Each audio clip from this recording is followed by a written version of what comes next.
Hello दोस्तों, हमारे channel घर घर की कहानियाँ में एक बार फिर से आपका बहुत बहुत स्वागत है। तो चलिए हम आज की कहानी शुरू करते हैं। आज की कहानी है एक काली और बदसूरत लड़की का दर्द। यह कोई नई बात नहीं है। सलोनी कोशिश करती कि ऐसी स्थिति में वह सामान्य रहे, लेकिन फिर भी उसका मन व्यथित हो रहा था। किचन में से भाभी की नफरत भरी बातें उसे सुनाई दे रही थीं, जो रह रह कर उसे कांटे की तरह चुभ रही थी। किचन से बाहर निकलकर जलती हुई दृष्टि से सलोनी को देखते हुए भाभी बोली, जाइए, जाकर तैयार हो जाइए महारानी जी। जो तमाशा हमेशा होता आया है आज भी होगा। लड़के वाले आएंगे, खूब खाएंगे पिएंगे और फिर आपका यह कोयले जैसा काला रूप देखकर मुंह बिचकाकर चले जाएंगे। भाभी की कटाक्ष भरी बातें सुनकर सलोनी की आंखें डबडबा गईं। वह भारी मन से उठी और बिना कुछ कहे चल दी अपने कमरे में तैयार होने। भाभी का बड़बड़ाना जारी था। पता नहीं क्यों माँ बाबूजी को इन मैडम की शादी की इतनी चिंता हो रही है। कोई लड़का पसंद करेगा तब तो शादी होगी ना। 20 लड़के नापसंद कर चुके हैं। अरे, जब इनकी किस्मत में शादी होना लिखा होता तो कुदरत इन्हें इतना बदसूरत क्यों बनाती। सोनू भी 23 साल की हो गई है।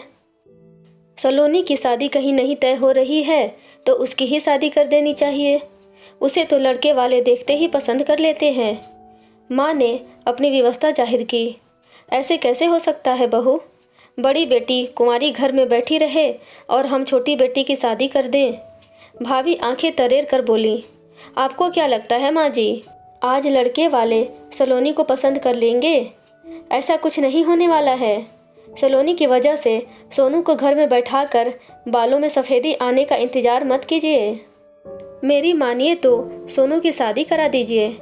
सलोनी अपनी माँ जैसी ही सांवली थी।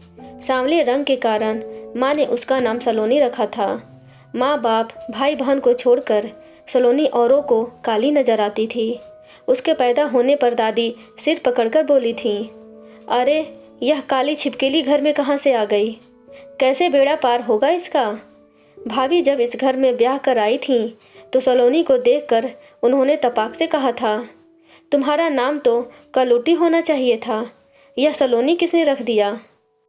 भाभी ने एक बार तो यहाँ तक कह दिया था, सलोनी को अपनी माँ के ज़माने में पैदा होना चाहिए था, क्योंकि उस समय तो लड़की देखने का रिवाज ही नहीं था। शादी के बाद ही लड़का लड़की को देख पाता था। अगर सलोनी उस समय पैदा हुई होती तो माँ जी की तरह ही निपट जाती।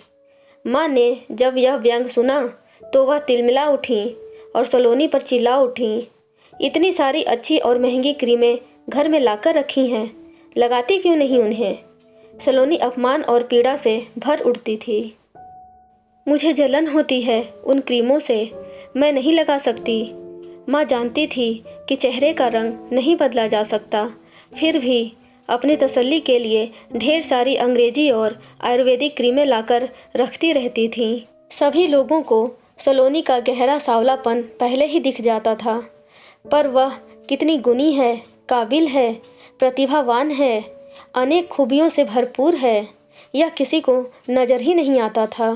घर के सारे कामों में निपुण सलोनी जिस कॉलेज में पढ़ी थी उसी कॉलेज में लेक्चरर नियुक्त हो गई थी और साथ साथ वह प्रशासनिक सेवा में जाने के लिए भी तैयारी कर रही थी। इतनी गुणवान और बुद्धिमान होने के बाद भी माता पिता के मन में एक टीस थी। कई बार उसने पापा को कहते सुना था, काश सलोनी थोड़ी सी गोरी होती तो सोने पर सुहागा होता। ऐसा वाक्य सलोनी को अक्सर निराश कर देता था। वैवाहिक विज्ञापनों में भी माँ बाप को निराशा ही हाथ लगी थी। उनमें लड़कों की पहली शर्त होती थी कि लड़की गोरी होनी चाहिए, फिर बाद में सारे गुणों का उल्लेख रहता था। उस दिन शाम को भी वही हुआ जिसकी आशंका थी। सोनू को अंदर ही रहने को कह दिया गया था ताकि कहीं पिछली बार की तरह सलोनी की जगह सोनू को ना पसंद कर ले लड़के वाले। माँ प्रार्थना कर रही थीं, पर सब बेकार गया। सलोनी को देखते ही लड़के की माँ की भौहें तन गई। वे उठ खड़ी हुईं। इतनी भद्दी, काली और बदसूरत लड़की, इससे मैं अपने बेटे की शादी कभी नहीं कर सकती। कमरे में सन्नाटा छा गया। पापा हाथ जोड़ते हुए बोले, बहन जी, हमारी बेटी केवल रंग से मात खा गई है, आपकी घर गृहस्थी को अच्छे से जोड़कर रखेगी। बहुत ही गुणी और सुशील है मेरी बेटी। कॉलेज में भी इसका बहुत नाम है। रहने दीजिए भाई साहब, गुण और नाम तो बाद में पता चलता है, लेकिन हर कोई रूप सबसे पहले देखता है। मैं इस लड़की को बहू बनाकर ले जाऊंगी तो लोग क्या कहेंगे कि ज़रूर मेरे बेटे में कोई कमी है, तभी ऐसी बहू घर आई है। कहकर सब चलते बने। घर का वातावरण तनाव युक्त और बोझिल हो उठा। पापा चुपचाप सोफे पर बैठकर सिगरेट पीने लगे। माँ रोने लगी। भैया बाहर निकल गए। सोनू अंदर से आकर चाय नाश्ते के बर्तन समेटने लगी। भाभी के ताने शुरू हो गए थे और सलोनी सब कुछ देख सुनकर भी फिर से सहज और सामान्य हो गई। उस वर्ष सलोनी को अपने कॉलेज की सबसे लोकप्रिय प्रवक्ता का पुरस्कार मिला था।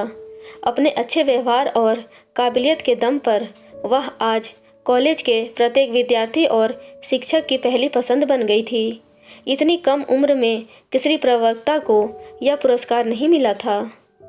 उसे लगातार बधाइयाँ मिल रही थीं। एक दिन कॉलेज पहुंचकर जैसे ही वह स्टाफ रूम में गई तो वहां टेबल पर एक बड़ा सा बुके देखा। समूचा वातावरण उस बुके के फूलों की खुशबू से महक रहा था। कितना सुंदर बुके है, सलोनी के मुंह से निकला। वहीं बैठी उसकी एक सहयोगी और दोस्त रचना हंस पड़ी और बोली, यह बुके आपके लिए ही है मिस सलोनी? मुझे किसने बुके भेजा है? मैंने। पीछे से किसी युवक की आवाज़ आई। वह चौंक कर पलटी तो देखा कि एक सुंदर और स्मार्ट युवक उसकी तरफ देखकर मुस्कुरा रहा था। आप कौन हैं? सलोनी ने पूछा। रचना ने दोनों का परिचय कराया। सलोनी, ये है मिस्टर रवि, हिंदी के लेक्चरर, आज ही कॉलेज ज्वाइन किया है। ये कवि भी हैं। और मिस्टर रवि ये हैं मिस सलोनी, जीव विज्ञान की लेक्चरर। कमाल है, आप लेक्चरर हैं? मुझे तो लगा शायद कॉलेज की कोई स्टूडेंट हैं। सलोनी ने हैरान होकर कहा। हैरान तो मैं हूँ, इतने कम समय में आप कॉलेज में इतनी लोकप्रिय हो गई हैं, वरना लोगों की तो पूरी ज़िंदगी ही निकल जाती है कॉलेज में हर एक की पसंद बनने में। सलोनी हंस दी। मुलाकातों का सिलसिला चल पड़ा। खाली समय में रवि उससे कविता और साहित्य की बातें करता था, जो सलोनी को बहुत अच्छी लगती थी।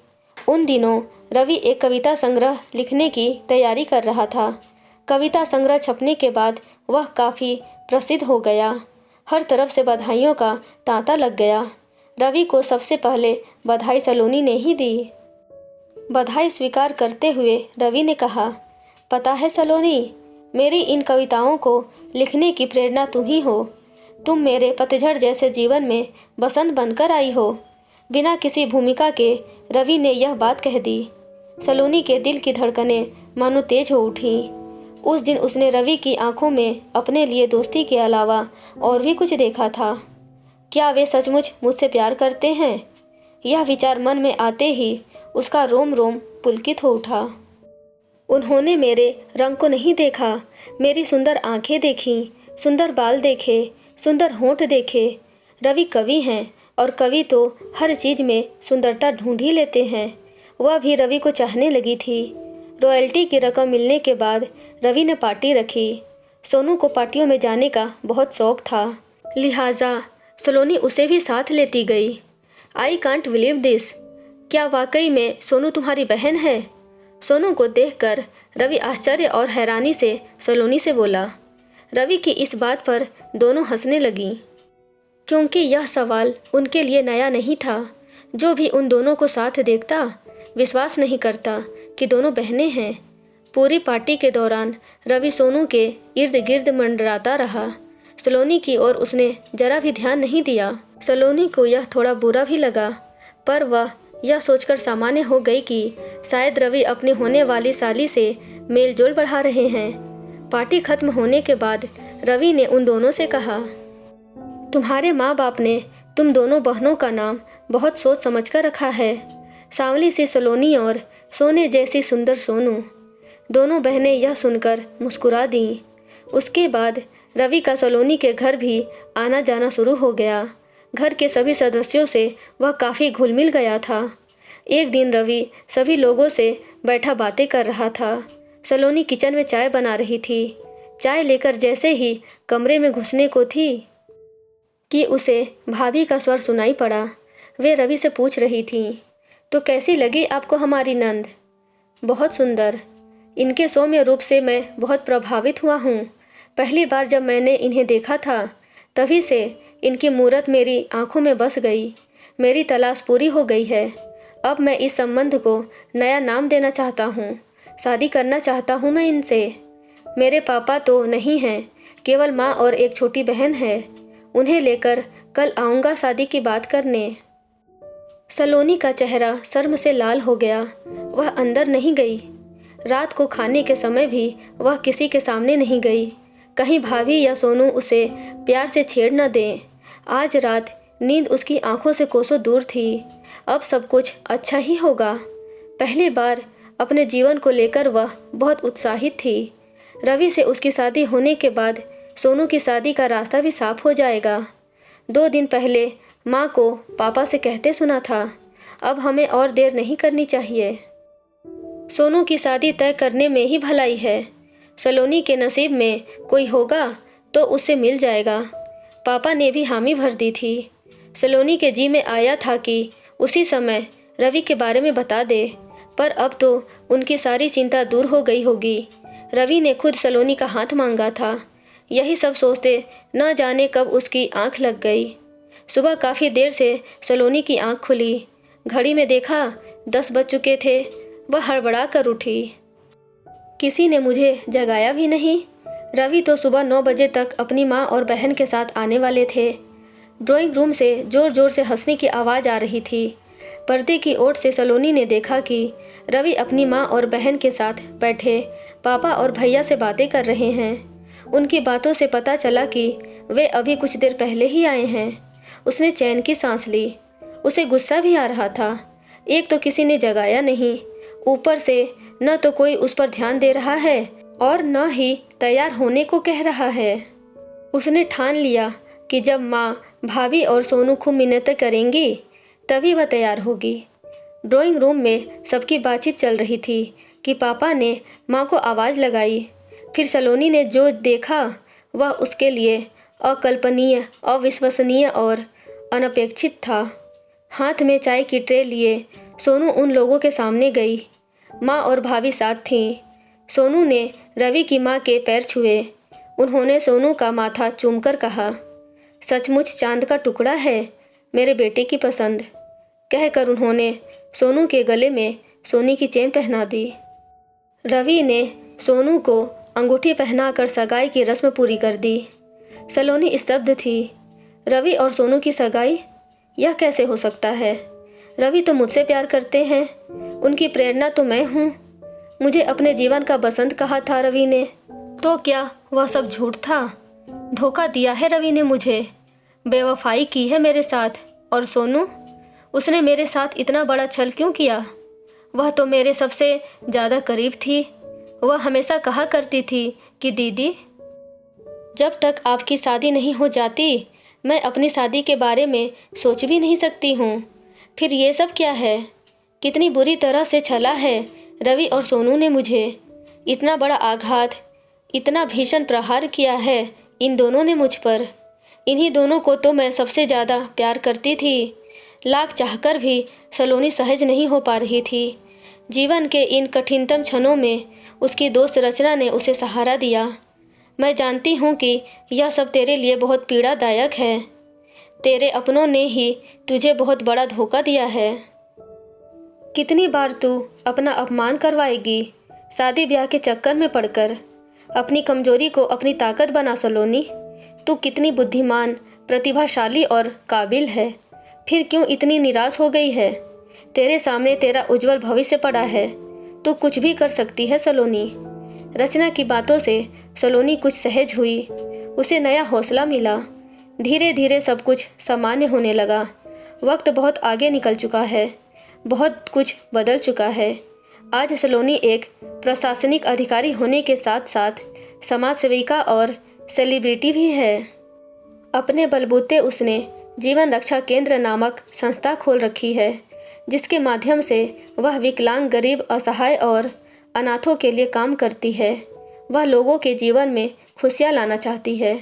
सादगी, ईमानदारी और मानवीयता जैसी भावनाओं और संवेदनाओं से पूर्ण सलोनी को जितना प्यार, सम्मान, सुख और विश्वास गैरों से मिला, अपनों से उतनी ही बेरुखी, नफरत, धोखा, छल और बेवफाई मिली थी। पर सलोनी अब इन सब से दूर हो गई थी। अब यहाँ न तो माँ बाप की बेबसी थी, न ही थे भाभी के चुभते ताने, न बहन का धोखा और न ही विश्वासघाती और बेवफा रवि। आज उसने इन सब पर विजय प्राप्त कर ली है। समाज के उपेक्षित लोगों के जीवन में अंधकार कम करना ही उसका एकमात्र लक्ष्य है। गरीबों और असहाय लोगों के लिए वह ढेर सारा काम करना चाहती है। जो मन में है उसे पूरा करने के लिए वह फिर से जन्म लेना चाहती है। एक जन्म काफ़ी नहीं है। छोटे छोटे बच्चों, बड़े बूढ़ों के चेहरे पर अपनी वजह से मुस्कान देखकर सलोनी को अपार सुख और संतुष्टि प्राप्त होती है। सचमुच आज उसने जान लिया है कि दूसरों के लिए जीने में कितना सुख है। दूसरों के लिए जीना ही तो सही मायने में जीना है। आखिर जीना इसी का नाम है। दोस्तों, आपको ये कहानी कैसी लगी प्लीज़ कमेंट में ज़रूर बताएं। और ऐसे ही रोचक कहानियाँ पढ़ने और सुनने के लिए हमारे चैनल घर घर की कहानियाँ को लाइक, शेयर एंड सब्सक्राइब ज़रूर करें। Thank you.